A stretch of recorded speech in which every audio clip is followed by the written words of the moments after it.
मेहनतपुर नाम का एक गांव था जहाँ के लोग बहुत मेहनती थे और एक दूसरे के साथ बड़े प्यार से रहते थे।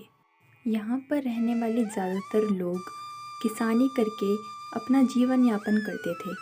इन सब्जियों को वह एक दूसरे गांव के बाज़ार में बेचा करते थे। बाज़ार तक पहुँचने के लिए एक छोटा रास्ता एक जंगल से होके जाता था, जिसे लोग खूनी जंगल के नाम से जानते थे। गांव वालों का मानना था कि जो भी इस जंगल में जाता है वो कभी वापस नहीं आता।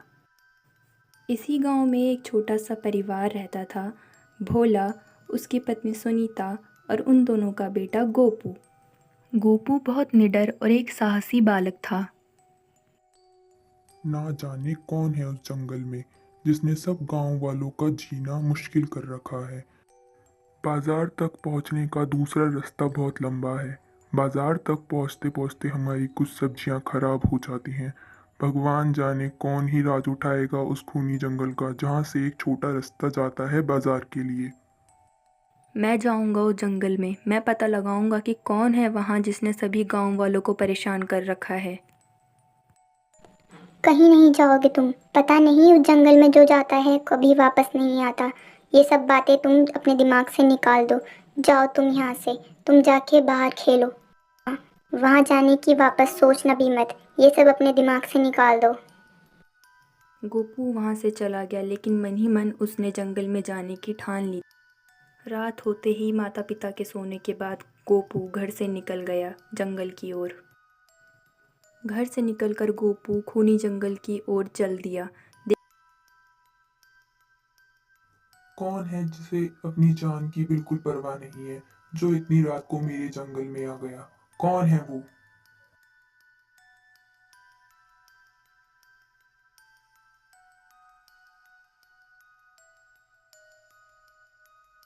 तो तुम हो वो जिसने सभी गांव वालों को परेशान कर रखा है, उन्हें इस जंगल से जाने नहीं देती। तुम ही हो वो। क्यों करती हो ऐसा? बताओ मुझे, क्यों करती हो? ये फालतू की बातें मेरे सामने मत करो। आज तुम यहाँ से वापस नहीं जाओगी अपने घर। मैं तुम्हें अपना खाना बनाऊंगी और तुम्हें मार डालूंगी। आज तक इस जंगल से कोई वापस नहीं गया, अब तुम भी वापस नहीं जाओगे। ठीक है, तुम मुझे मार लेना, लेकिन क्या तुम मेरी एक आखिरी इच्छा पूरी कर सकती हो? तुम एक छोटे बालक हो। चलो मैं तुम्हारी ये आखिरी इच्छा पूरी कर देती हूँ। मैं बताती हूँ तुम्हें कि मेरे साथ क्या हुआ था। तुम्हारे गांव के राजा एक बार हमारे जंगल आए थे शिकार करने के लिए। उन्होंने अपने शिकार के शौक को पूरा करने के लिए मेरे पति की हत्या कर दी। मैं बहुत रोई। तभी से मैंने ठान लिया कि इस जंगल से मैं किसी भी इंसान को गुजरने नहीं दूंगी। जो भी यहाँ आएगा वो वापस नहीं जा पाएगा। मैं मानता हूँ कि तुम्हारे साथ बहुत बुरा हुआ, लेकिन भगवान ने उस राजा को उसके कर्मों की सज़ा पहले ही दे दी है। कर्मों की सजा? कैसे? पूरी बात बताओ मुझे। इस जंगल का शिकार करने के बाद वह राजा एक दूसरे जंगल में शिकार करने के लिए गए थे। जिस तीर से वो शिकार को मारना चाहते थे, वही तीर उन्हें पत्थर से टकराकर खुद को लग गया और उनकी वहीं मृत्यु हो गई।